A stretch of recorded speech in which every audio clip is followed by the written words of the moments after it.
자, 마지막으로 이제 무선 미디어죠. 와이어리스 미디어에 대해서 다루면, 일단 무선의 그 매체는, 매체라기보다 그 신호는 이제 전자파를 통해서 전달이 되죠. 그리고 이제 전달되는 매체는 자유공간이 되겠죠. 그래서 뭐 이동성 측면에서 유리하다는 거고요. 그 다음에 이제 다른 매체와 달리 좀 고려해야 될 사항이 이런 것들이 더 신경을 써야 된다 하는 거예요. 그래서 커버리지 에어리어는 이거는 뭐 안테나로부터의 거리죠. 결국은 얼마나 멀리 떨어져서 수신이 가능한가. 이거는 전에도 얘기했지만 이 거리 D의 제곱에 반비례하죠. 그죠? 4파이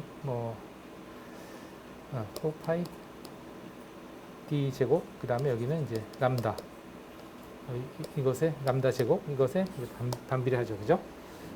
람다에는 이 파장이죠. 파장에는 비례를 하고, 파장이 길수록, 즉 주파수가 낮을수록, 예.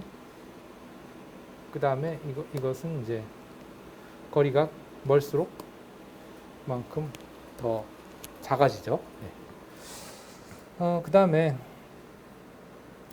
또 보통 그 일반적인 공유기 같은 경우에는 뭐 표준상으로는 뭐 수십 미터까지도 가능하다고 하는데, 이거는 아무 그 장애물이 없는 그냥 완전 광활한 공간에 공유기가 딱 한 대 있을 때 그 얘기고, 실제 환경은 그렇지 않죠. 그죠? 실제 환경은 뭐 이웃도, 내 옆집, 또 뒷집, 앞집, 또 윗집, 아랫집 공유기들이 여기저기 있어서 거기서부터의 간섭도 있고, 그 다음에 이제 장애물들, 뭐 벽이라든가 아니면 가구들, 또 지나다니는 사람들, 또 전자파, 뭐 가전제품에서 발생하는 전자파라든가 뭐 이런 것들 등등 다양한 요소들이 간섭을 일으키게 되겠죠. 그죠?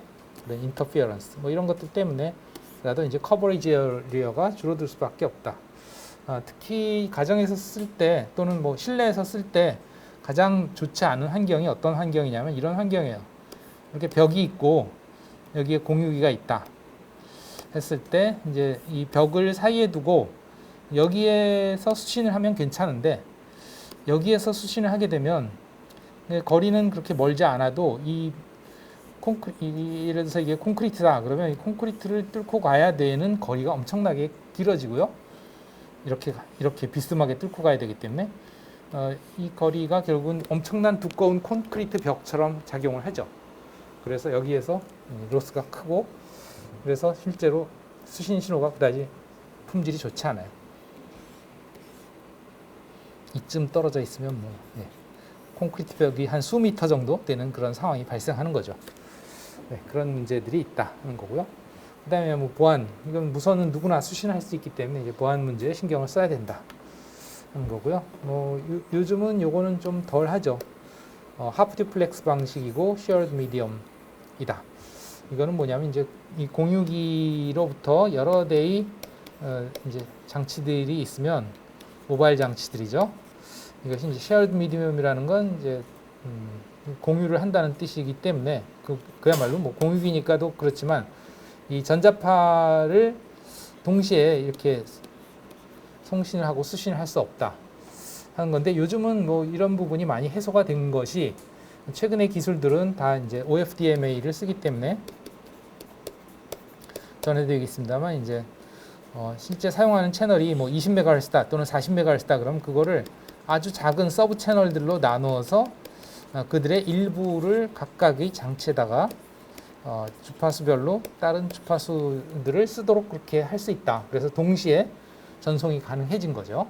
과거에는 이런 OFDMA 기술을 쓸 수가 없었기 때문에 그냥 하나의 채널을, 하나의 장치가 그냥 점유를 하면 다른 애들은 통신을 할 수가 없었어요.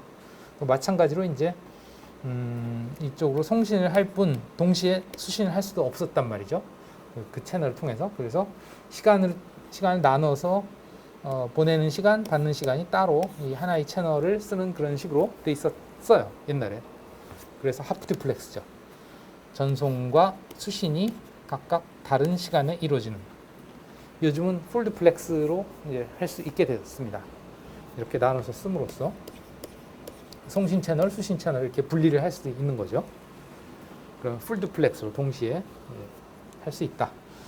그래서 이런 부분은 이제 많이 해소가 된 편이에요. 예. 그러나 이제 무선 채널의 특성상 또 이제 호환성 문제라든가 이런 것 때문에 아직도 그런 것들이 지원이 되지 않는 그런 장치들 같은 경우에는 여전히 이런 문제들이 뭐 있을 수는 있는 거죠. 예. 그래서 뭐 무선으로 가장 많이 쓰이는 게 이제 무선 랜을 생각할 수 있고요.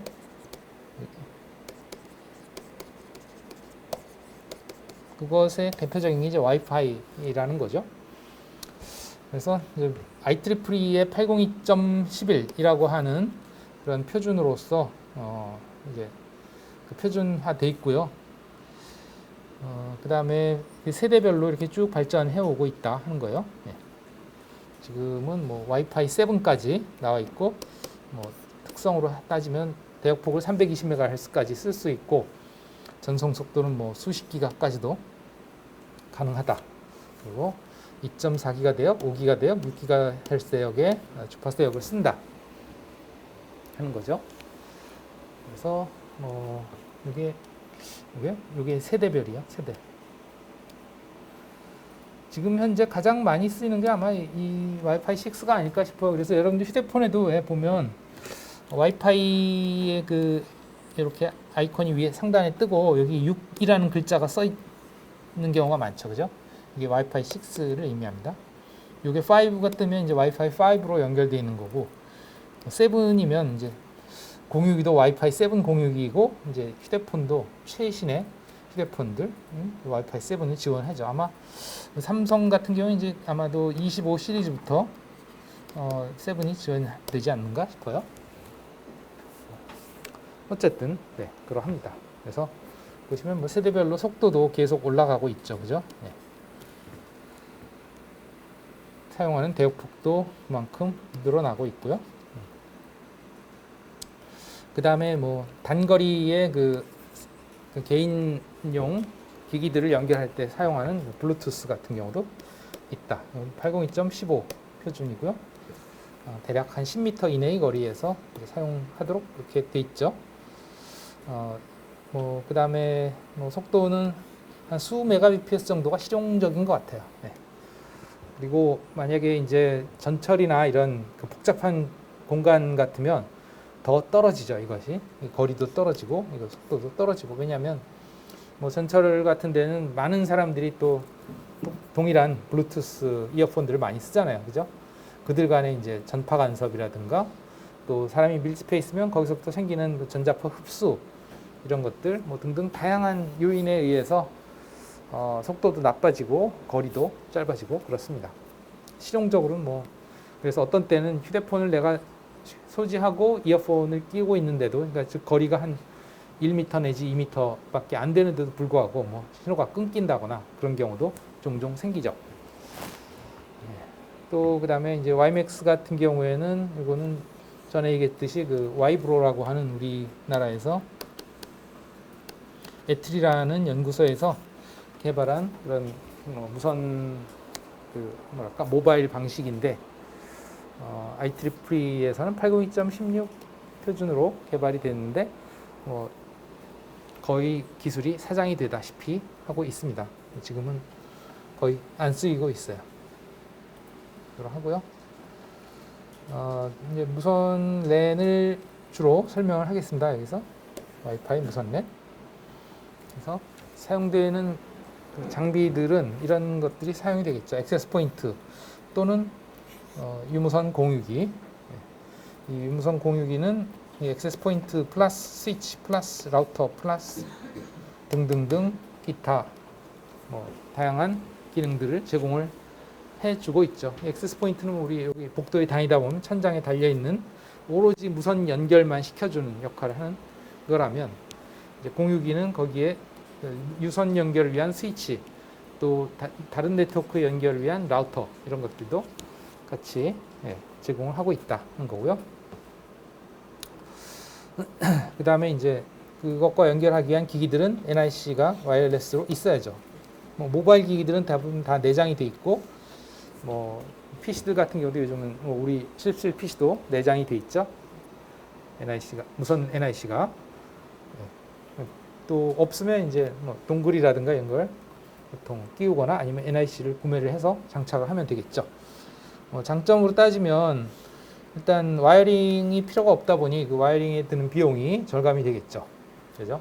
대신에 이제 공유기를 또는 액세스 포인트들을 구매를 하거나 해야 되겠지만 그 다음에 그 이동의 장점 물론 그 커버리지 범위 내에서 내가 장비를 어디든 이렇게 이동을 하더라도 큰 문제는 없다는 거죠. 그다음에 이제 단점으로 따지면 아까 얘기했던 고려 사항 중에 이제 그 보안의 측면에 문제가 있을 수 있겠고, 그래서 이제 보안 정책을 잘 갖춰주고 있어야 되죠. 예를 들면 공유기의 뭐 패스워드라든가 또 접속 패스워드라든가 이런 것들, 또 접속을 위한 뭐 암호화 방식이라든가 이런 것들 최신 방식으로 이제 업데이트를 물론 이제 디폴트로 아마도 최신 방식을 다 쓰겠지만, 그 다음에 물리적으로는 이제 물리적 보안이 중요한데, 이거는 뭐냐면 이제 그 장비들이 이렇게 노출이 돼 있다 보니까 그 장비들을 누군가가 뭐 파손을 한다거나 아니면 또 뛰어간다든가 뭐 그럴 소지가 있다는 거죠, 그죠? 그런 것들. 이렇게 해서 이제 여러 가지 미디어에 대해서 다 다뤄서 물리계층 다 끝났습니다. 여기까지 뭐 질문 있을까요, 혹시? 없나요? 그러면 3절은 이제 데이터 링크 계층, 여기서 1계층이고 여기 2계층이 되겠죠. OSI 계층으로 따졌을 때 이에 대해서 다루도록 하겠습니다.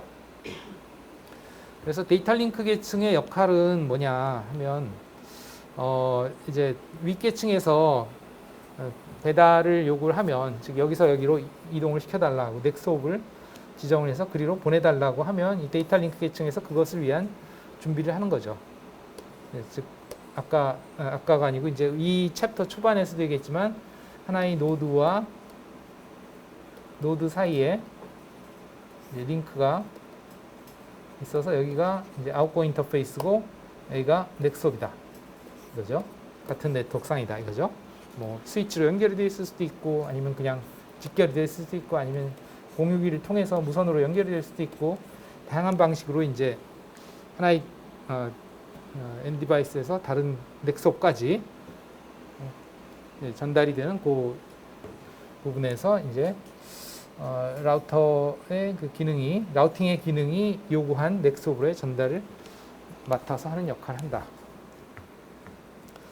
그래서 여기에 exchanges of frames between nodes, 노드와 노드 사이의 프레임을 전달하는 역할을 한다 이거죠. 그리고 뭐 실제 그 전달은 물리계층에서 이루어지겠지만 하여튼 그러니까 이 계층은 물리계층에서의 전달을 위한 준비 과정이다 이렇게 볼 수가 있는 거죠. 그래서 이제 상위 계층에 대해서 그런 서비스를 제공을 하는 거고,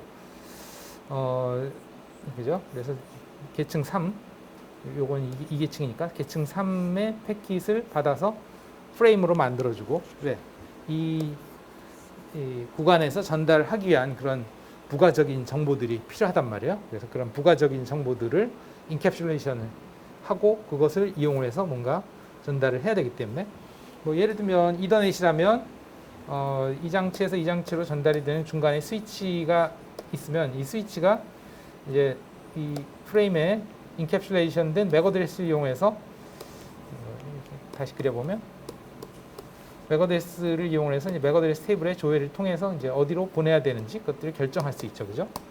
그런 용도로 이제 프레임에 맥 어드레스가 인캡슐레이션 된 맥 어드레스가 사용이 되고, 또 수신 측에서는 수신된 그 프레임에 수신 맥 어드레스 보고서 이게 나한테 온 건지 아닌지 그것들을 판단할 수 있죠. 어쨌든 그 다음에 이제 물리계층에서 실제 신호를 만들어서 보내려면 이걸 보내라, 지금 보내라 하고 결정을 해줘야 되는 거죠. 그걸 액세스 과정이라고 한다 그랬죠. 즉 도로를 점유하는 그런 과정을 컨트롤하는 것도 이제 이 데이터 링크 계층에서 한다. 그러니까 실제 보내는 거는 물리계층이 하지만 물리계층한테 보내라 하고 지금 보낼 수 있다, 보내라 하는 것은 레이어 2가 알아서 컨트롤 해주는 거죠. 그게 이제 이것이 되겠어요.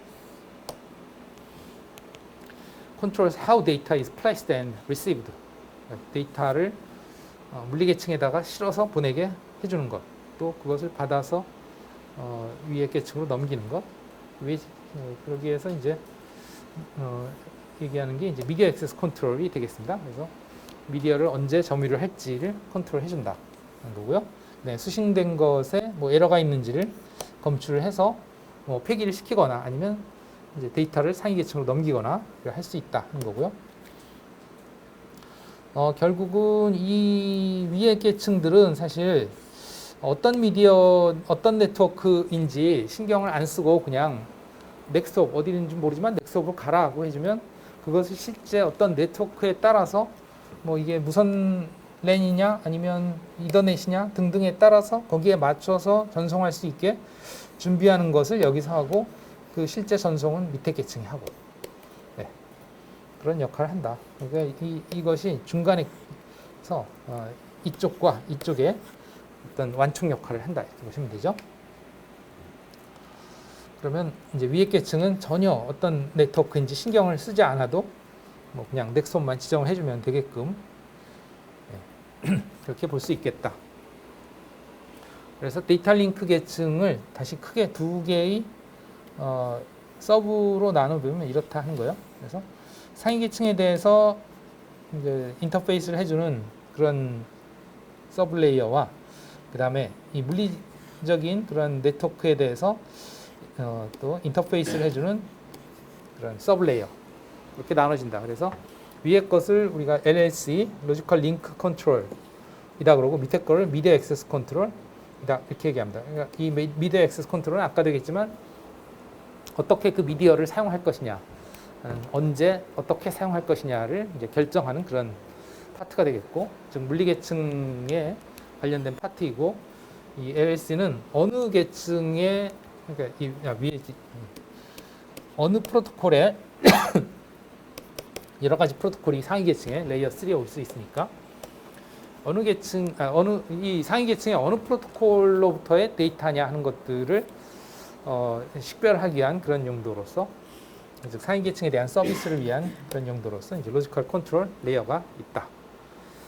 이렇게 위 계층의 인터페이스와 아래 계층에 대한 인터페이스 두 가지의 서브 레이어로 나눠진다 하는 거예요. 그래서 이제 이더넷 같은 표준을 보면 여기 보시다시피 이제 이더넷 표준은 사실상 여기에 보면 이 맥 서브 레이어와 피지컬 레이어 또 와이파이 뭐 이런 것들, 블루투스 이런 것들이 다 위에 계층과는 상관없이 밑에 계층과의 1계층과 2계층의 그 아래 반 부분을 커버하고 있다. 뭐 이렇게 얘기할 수 있겠습니다. 질문 있을까요? 네. 그래서 이 그림은 아까 여기에서도 얘기한 것처럼 이제 위 계층이 밑에 계층에 어떠한 네트워크를 쓰냐에 신경 쓰지 않고도 통신이 가능하게 도와주는 역할을 한다. 어퍼 레이어 액세스 투 미디어 다양한 종류의 그 매체들, 네트워크들을 이제 서포트 해줌으로써 위에 계층이 신경 쓰지 않게 해준다. 즉 위에 계층 뭐 가장 대표적인 게 3계층의 대표가 이제 IP죠. 그래서 IP로 하여금 어떠한 네트워크를 거쳐서 가느냐, 뭐 유선 랜, 와이파이, 뭐 막 다른 네트워크들, 뭐 광미디어, 뭐 등등 다른 다양한 네트워크들을 거친다 하더라도 IP는 전혀 그런 걸 신경 쓸 필요가 없다 하는 거죠. 데이터 링크 계층이 그것들을 다 커버해주기 때문에. 그래서 그 지나가는 구간마다 이제 프레임이 네트워크의 종류에 따라서 프레임이 달라질 수도 있다 하는 거예요. 뒤에도 뭐 나오겠습니다만 예를 들어서 이 무선랜을 쓰는 구간과 이더넷을 쓰는 구간은 프레임의 구조가 다릅니다. 예를 들면 주소만 해도 이 유선 미디어 구간에는 이제 프레임의 맥 주소가 데세션 맥 주소와 소스 맥 주소 딱 두 개죠. 그래서 여기서 보내는 NIC의 맥 주소, 그 다음에 넥스톱의 맥 주소 두 개죠. 이렇게 돼 있는데 이런 와이파이 구간은 또 얘기가 달라요. 와이파이 구간에서는 이게 무선끼리 연결되는 경우에 예를 들면 여기에서는 지금 이쪽이 뭐가 연결되는지 모르지만 여기에 이제 모바일 장치와 여기 모바일 장치가 이렇게 와이파이를 통해서 연결된다. 이럴 경우에는 이 프레임 구조를 보면 맥 주소가 3개입니다. 그래서 여기서 나가는 거 이쪽에 맥 주소, 그 다음에 받는 곳에 맥 주소, 그 다음에 공유기에 맥 주소. 공유기에도 이제 맥 주소가 있어서 액세스 포인트죠. 쉽게 얘기하면 액세스 포인트에 맥 주소, 이렇게 세 개의 맥 주소가 들어가요. 여기서 나갈 때. 그다음에 공유기에서 여기로 갈 때는 또 달라져요. 공유기에서 여기로 갈 때는 이제 예의 맥 주소, 또 예의 맥 주소, 예의 맥 주소, 이렇게 세 개가 또 여기에 차지하게 됩니다. 이런 식으로 이제 프레임의 구조 자체가 네트워크의 종류에 따라서 달라져요. 또 뭐 그거 외에도 뭐 주소 외에도 뭐 다른 여러 가지 기능들이 다르기 때문에 여기서의 액세스 컨트롤 방식과 여기서의 액세스 컨트롤 방식이 다르기 때문에 그거에 따른 그런 헤더들도 다른 헤더들이 많이 있어요. 뭐 우리가 거기까지 자세히 다루진 않겠습니다만 뒤에 어펜딕스 자료에 보시면은 이더넷 같은 경우, 무선 랜 같은 경우에 802.11 프레임 이거죠. 엄청나게 복잡해요. 전체 프레임 구조는 이러한데 그 중에 이 부분만 해도 이렇게 복잡한 내용들이 들어가 있어요. 이게 다 헤더들이죠.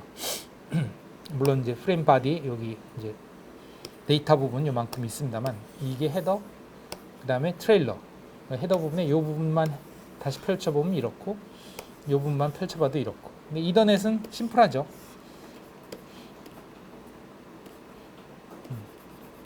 여기에 이제 데이터가 있고 프레임 체크 시퀀스가 있고 그 다음에 여기 이더 타입이 있고, 즉 상위 계층의 데이터가 어떤 프로토콜이냐, 그 다음에 데스티네이션 맥 주소와 소스 맥 주소, 이게 다죠. 그만큼 이더넷은 심플한 데 비해서 이제 와이파이는 엄청나게 복잡하게 돼 있어요. 프레임이 뭐 어쨌든 그렇게 이제 그 미디어의 종류에 따라서 그 데이터 링크 계층이 하는 일이 달라질 수밖에 없다, 그런 거죠.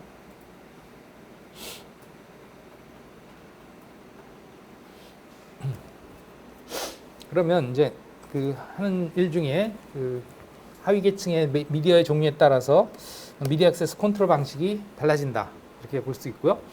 미디어 컨트롤 액세스 컨트롤 방식은 즉 그 미디어를 누가 언제 어떻게 점유를 할 것이냐, 여러 개의 그 미디어를 공유하려고 사용하려고 하는 그 뭐 호스트들로부터 이제 그것을 어떻게 조정할 것이냐 하는 것이죠. 즉 getting the frame on and off the media, 언제 집어넣고 언제 빼냐, 언제 빠지냐, 치고 빠지는, 쉽게 얘기하면.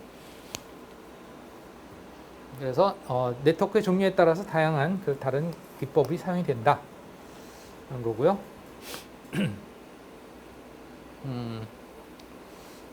그 다음에 뭐 NIC가 그런 액세스 컨트롤을 이제 관리를 한다, 이렇게 돼 있죠. NIC에 의해서 그런 일들이 일어난다, 이렇게 보시면 되겠죠. 여기서 이제 어떻게 이 미디어를 공유를 할 거냐 하는 거죠. 그래서 그런 데이터 링크 계층의 그 표준으로서는 뭐 여러 가지들이 있다 하는 거고, 아까도 봤습니다만 여기에 뭐 이더넷이라든가 아니면 무선 랜이라든가 블루투스라든가 뭐 YMX, 이거 외에도 과거에 많이 사용하던 뭐 토큰 버스, 토큰 패싱 뭐 이런 것들이 있는데 요즘은 이런 건 거의 쓰이지는 않고 있고요. 그 다음에 LLC는 아까도 얘기했지만 이제 이 데이터 링크 계층 중에서도 위에 서브 계층이죠. 그래서 상위 계층의 이제 인터페이스 역할을 하고 있고요.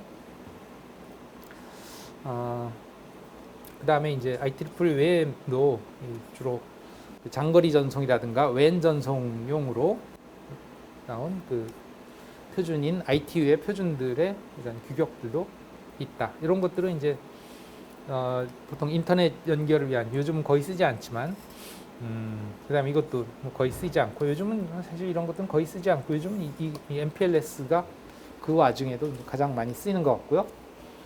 뭐 우리가 시스코 과정의 그 CCNA 과정에서는 MPLS가 없어요. 이건 이제 CCNP 과정에 가 있고요. 주로 그 내부 네트워크에서 사용하는 프로토콜은 아닙니다. 이건 아까도 얘기했지만 웬 연결을 위한 그런 이라 보시면 되겠어요. 왼쪽에서 많이 씁니다. 그 다음에 이제 뭐 ISO 이것도 이제 주로 왼쪽이에요. HDLC라든가 뭐 FDDI 이건 맨이나 뭐 랜에서도 일부 쓰입니다. FDDI 같은 경우에. 그 다음에 뭐 여기도 FDDI 있죠. 이런 종류의 표준들이 있다. 그런 거고요. 그래서 데이터 링크 프로토콜에 대해서 좀 알아봤고, 실제 그 미디어 액세스 컨트롤은 아까도 얘기했듯이 이제 언제 미디어를 내가 쓸 수 있느냐를 결정하는 방식이 되겠고요. 이제 두 가지 크게 방식이 있는데, 그것을 결정하는 요소들은 연결 구성이 어떻게 되어 있냐, 그 다음에 이제 그걸 통해서 어떻게 미디어를 그 연결 상황에서 어떻게 미디어를 공유할 것이냐, 그것과 관련된 건데, 두 가지로 크게 나눌 수 있습니다. 그래서 그냥 방위명이 있고요. 방위명에서는 그냥 자유롭게 전송을 하게 되면 충돌이 일어나겠죠. 그래서 액세스 컨트롤을 하면 뭐 신호등과 같은 거죠. 그래서 신호등에 따라서 차례를 뭐 정해주고 그 차례에 따라서 전송을 하게 되면 좀 더 그 컨트롤이 되겠죠. 뭐 크게 이렇게 볼 수 있겠다 하는 거고, 그러면 아까 여기에서도 얘기했습니다만 연결 구성이 어떻게 되어 있냐에 따라서 그것이 달라질 수 있다고 그랬는데, 그럼 연결 구성이라는 것은 뭐 앞에 1장에서 봤습니다만 이제 크게 피지컬 토폴로지와 로지컬 토폴로지로 다시 여기 나눌 수 있죠. 그래서 피지컬 토폴로지는 그야말로 물리적으로 어떻게 연결되어 있느냐라면, 로지컬 토폴로지는 그들 간의 상호 연결 관계가 어떻게 되냐에 대한 그 내용이다, 이렇게 볼 수 있겠고, 결국은 그런 것들은 이 미디어 액세스 컨트롤은 이쪽에 로지컬 토폴로지에 따른 것이다. 이렇게 뭐 얘기할 수 있다.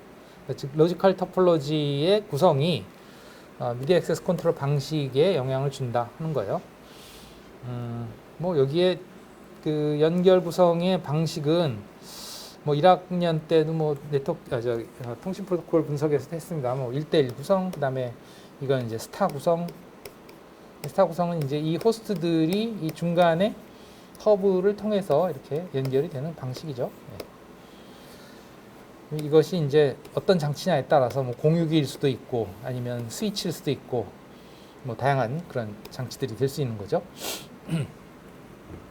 그 다음에 뭐 드물지만 이렇게 모두 간의 상호 연결, 메쉬라고 하는데, 이런 경우는 거의 실질적으로는 있을 경우가 드물고, 이렇게 그 하이브리드로 스타 구성과 메쉬 구성이 이게 혼합된 그런 구성들은 보통 자주 있습니다. 그러니까 전체가 뭐 메쉬로 돼 있거나 뭐 전체가 스타로 돼 있는 경우는 좀 드물다 하는 거죠. 그런 것들이 이제 혼합이 돼서 되는 경우가 많다. 우리 학교 같은 경우도 이제 이 하위, 즉 뭐 실습실이나 이런 데는 이런 스타 구성으로 돼 있고, 그 다음에 이제 상위 백본 쪽은 이제 이렇게 메쉬로 돼 있고, 왜냐하면 그 백본 쪽은 이제 고속으로 그 건물 간의 연결이라든가 이런 것들을 해주려면 그쪽에 건물과 건물 사이에 단절이 일어나면 안 되기 때문에 이렇게 메쉬로 구성을 해줘야, 그래야 어느 한쪽에 문제가 생겨도 다른 우회 경로가 생긴다 이거죠. 그런 것들을 위해서 이렇게 메쉬로 엮어놓는다. 메쉬의 장점이 이제 우회 경로가 있다는 거죠. 이 길이 끊어져도 이렇게 갈 수 있는 우회 경로가 생기는 거죠. 그 다음에 뭐 이런 얘기들은 딱히 할 얘기는 없고, 여기에 그 토폴로지가, 여기에 이제 피지컬 토폴로지가 있는데, 그 피지컬 토폴로지는 달라도 결국은 로지컬하게는 동일하고, 그리고 그것에 따라서 이제 액세스 컨트롤 방식이 달라질 수 있다 하는 것을 여기서 지금 예를 들고 있는 거고요. 예를 들면 지금 이 구조와 이 구조는, 이 구조를 우리가 버스 구조라고 불러요. 버스. 즉 하나의 공유 회선을 여러 대의 호스트가 이렇게 연결을 해서 사용을 하는 그런 방식이죠. 버스 구조라고 얘기하고요. 그런데 사실 이것과 이것은 동일하다. 여기 중간에 허브를 쓰는 장치, 허브 장치를 쓰는 경우도 사실은 이 허브라는 역할이 이것과 다르지 않다는 거예요. 실질적으로. 그렇기 때문에 이것과 이거는 똑같다. 왜 그러냐면 이 허브의 경우에 여기서 송신을 하면 그것을 여기서 그냥 다 뿌려주는 역할을 하거든요. 뿌려줘요. 그럼 여기서도 마찬가지예요. 여기서 송신을 하면 미디어를 타고 그냥 다 전달이 되죠. 뿌리는 것과 똑같단 말이에요. 그러니까 이거나 이거나 하는 역할이 같아요. 그러나 피지컬하게는 분명히 구성이 달라 보이잖아요. 그죠? 그렇지만 이제 로지컬하게는 그 신호의 전달 과정이 동일하다. 그래서 이런 경우 똑같다 이렇게 볼 수 있고, 반대로 이 두 개는 연결 구성은 둘 다 스타예요. 그러니까 물리적인 연결 구성은 여기 가운데 이런 장치가 있고 이렇게 여기도 마찬가지 장치가 있고 이렇게 연결돼서 그 물리적으로는 스타 같이 보이지만 이거는 실질적으로 그 신호의 전달 과정을 보면 이거는 이런 식으로 전달이 됩니다. 여기서 전달을 해서 그 다음 장비로 가요. 여기서 이게 나한테 온 게 아니면 다시 넘겨요. 여기서 또 나한테 온 게 아니면 다시 넘겨요. 이런 식으로 빙빙 돌아갑니다. 마치 수건 돌리기처럼. 그래서 각각의 장치로 갔다가 오는 방식이죠. 이게 링 방식이에요. 링. 그래서 이제 그 수신, 그러니까 나한테 온 프레임이면 그걸 이제 수신을 하는 거고, 아니면 옆으로 넘기고 계속 그런 식으로 빙빙 돌아갑니다. 그래서 링 구조예요. 그러니까 물리적으로는 스타 구성이지만 논리적으로는 이게 그 데이터가 빙빙빙 돌아가면서 목적지를 가기 때문에 링 방식이다. 이렇게 볼 수 있습니다. 그 다음에 이거는 이제 구성상으로는 이것과 똑같이 생겼죠. 스타 구성이에요. 그런데 이건 중간에 허브가 아니고 스위치고요. 스위치 역할은 아시겠지만 들어오는 프레임의 목적지 맥 주소를 보고 그리로 넘겨주는 방식이에요. 그리고 그것을 동시에 여러 대의 장치로부터 할 수가 있어요. 허브는 그게 안 됩니다.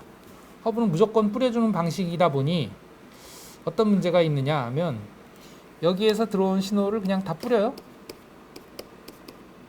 그러면 여기에서 신호를 보내면 당연히 이것과 이거는 충돌이 되죠.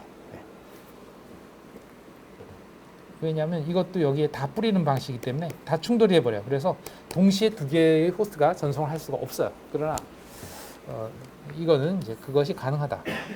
여기에서 여기로 전송, 또 여기에서 여기로 전송, 또 여기에서 이쪽으로 전송, 동시에 그런 것들이 다 가능해요. 그래서 스위치를 쓰는 그런 네트워크의 구성은 현실적으로는 뭐하고도 같으냐 하면 1대1 구성하고 똑같아요. 그냥 1대1.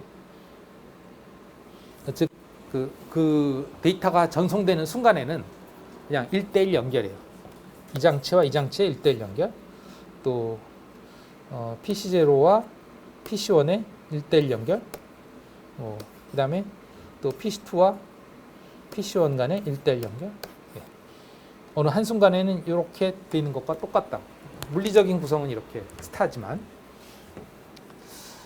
스위치의 역할이 그런 역할을 해줄 수 있다 하는 거죠.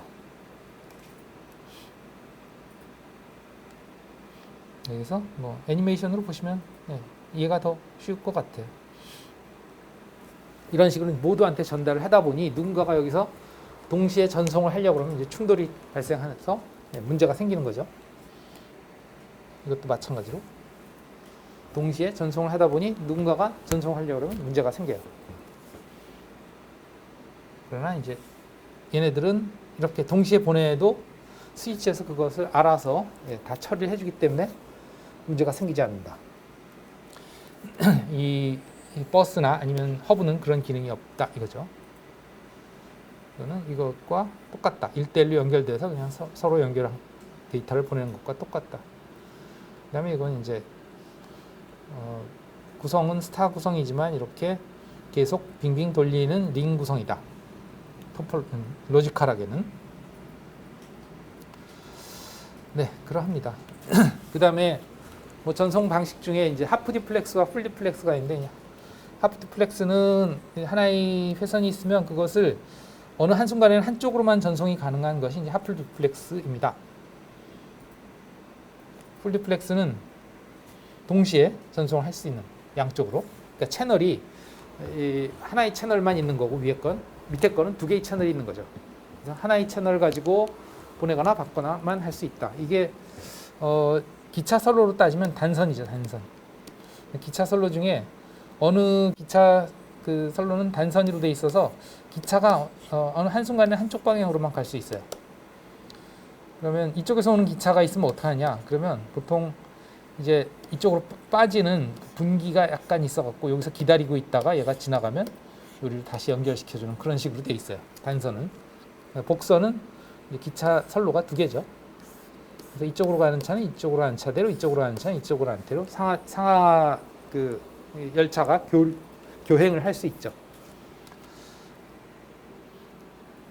네, 이것이 당연히 이제 좋겠죠. 그래서 스위치는 그런 서포트가 가능한 거고요. 즉 그 교행이 가능한 풀리플렉스가 가능하고 얘네들은 풀리플렉스가 되지 않는다. 어느 한쪽이 보낼 땐 다른 애들이 보낼 수 없다. 뭐 그런 겁니다. 그러면 이제 이런 구조상에서 멀티 액세스 방식은 어떤 것들이 있느냐 했을 때 크게 두 가지 방식이 있다는 거고요. 그래서 첫 번째 방식은 이제 어떻게 보면 거의 자유방임에 가까운 거예요. 컨텐션 베이스드, 즉 경쟁 기반이라고 그러는데요. 먼저 살아남는 놈이 장땡, 뭐 그런 식이죠. 정글의 법칙인 거죠. 쉽게 얘기하면. 그다음에 컨트롤 방식은 이제 질서 정연하게 그 순서를 지정을 해주는 방식. 이렇게 보시면 되겠습니다. 그래서 이제 컨텐션 베이스드 방식을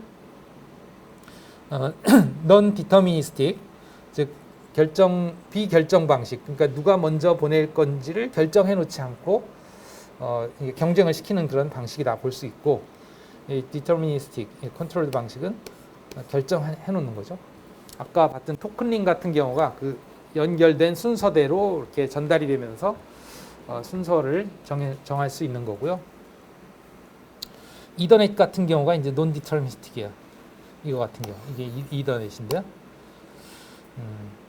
물론 이것도 이더넷이고 이더넷 스위치지만 이거는 더 이상 그 액세스 컨트롤이 필요가 없습니다. 왜냐하면 아까도 얘기했듯이 스위치가 풀디플렉스를 지원해주고 어느 순간에 누구와도 통신을 할 수 있게 해주기 때문에 액세스 컨트롤 필요가 없다. 그냥 무조건 다 통신이 가능하게 된다. 는 거예요. 그래서 이 컨텐션 베이스드 방식의 가장 대표적인 것은 지금 현대의 이더넷이 아니고, 즉 스위치를 쓰는 이더넷이 아니고 과거에 쓰던 이더넷 또는 무선 랜. 물론 무선 랜도 아까 얘기했듯이 최근에 무선 랜들은 이제 동시에 송수신도 가능하고 그다음에 서브 채널들을 여러 개 둬서 그 서브 채널별로 다른 단말기들이 동시에 통신할 수 있게 그렇게 해준다고 했어요. 그러나 과거의 무선 랜은 이제 그런 것들을 기술적으로 제공을 하지 못하기 때문에 이제 컨텐션 베이스 방식으로 한다 하는 거고요. 이제 그 두 가지 방식에 대한 뭐 그림을 좀 보면, 일단 차가 없는 그런, 차가 완전히 없는 건 아닌데 차가 그렇게 많지 않은 그런 도로에서의 상황입니다. 이거는 이제 그 디터미니스틱, 이거는 컨텐션 베이스드 방식이요. 디터미니스틱은 그야말로 이제 신호등에 따라서 정해진 순서에 따라서 마치 아까 이것이 이제 수건 돌리기 하듯이 이렇게 순서에 따라서 왔다 갔다 하면서 내가 갈 곳을 찾는 것처럼 이렇게 하듯이 내가 정해진 시간에 신호에 따라서 움직이는 게 이거고, 그 다음에 이거는 뭐 교차로에 차가 없으면 그냥 지나가는 방식이죠. 그래서 차가 별로 없을 때는 그게 크게 문제 없이 갈 수 있고, 오히려 이거는 차가 없을 때는 오히려 뭐랄까 효율이 떨어지죠. 그죠? 차가 없어도 그냥 기다리고 있어야 되니까. 그런데 이제 차량이 많아지면 신호가 있는 그런 방식은 어쨌든 그 신호에 준해서 신호에 따라서 내 신호에 따라 움직이면 돼요. 그래서 정체가 일어날 일이 그렇게 많지는 않죠. 그런데 이러한 방식은 너도나도 그냥 차가 많을 때 너도나도 교차로에 차들을 밀고 들어가면 이렇게 엉켜버리죠. 그죠? 예. 그래서 아무래도 차량이 적을 때는 이 방식이 효율적이지만 차량이 많을 때는 이 방식은 좀 문제가 생길 수 있다. 네트워크에서도 마찬가지예요. 예. 그러나 최근에 기술들이 워낙 좋아져서 아까도 얘기했지만 이런 방식을 쓰지 않고 이런 방식으로 쓰기 때문에 이 과거의 방식이 이게 이 방식이거든요. 네. 그러나 지금은 이 스위치가 알아서 그런 것들을 서로 간에 독립적으로 연결시켜 준다. 그래서 이런 문제는 이제 더 이상 발생하지 않는다. 이것은 아무래도 이 상황에서는 효율이 떨어지기 때문에 좋은 방식은 아니다 하는 겁니다.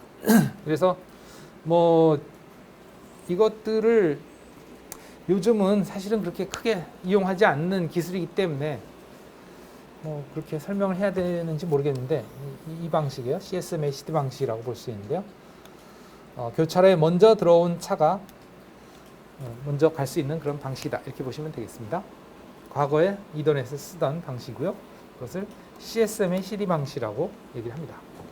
경쟁 기반이고요.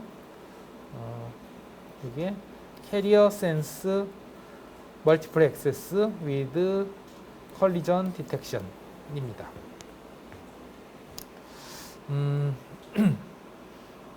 여기 클릭을 해보시면 그 만들어 놓은 앱이 있는데 뭐 여기서 데이터를 내가 여기서 전송을 하고 또 여기서 전송을 하면 이렇게 충돌이 일어나요. 동시에 보낼 수 없기 때문에. 예. 그러면 충돌이 일어나면 어느 정도 시간을 기다립니다. 그랬다가 또 랜덤하게 전송을 해요. 그래도 또 충돌이 나면 또 기다립니다. 그러다가 어느 정도 시간이 지나면 또 시도를 해요. 또 충돌이 나면 또 기다립니다. 그러다가 또 어느 정도 시간이 지나면 또 시도를 해요. 이런 방식이에요. 이제 운이 좋게 다른 녀석이 시도를 안 하면 전송이 가능해지는 거죠. 그러면 이 두 개의 스테이션이 이제 동시에 전송을 시도를 해서 충돌이 되면 우선 처음에 전송을 할 때는 이제 아무것도 전송이 되고 있지 않은 상태에서 시작을 하죠.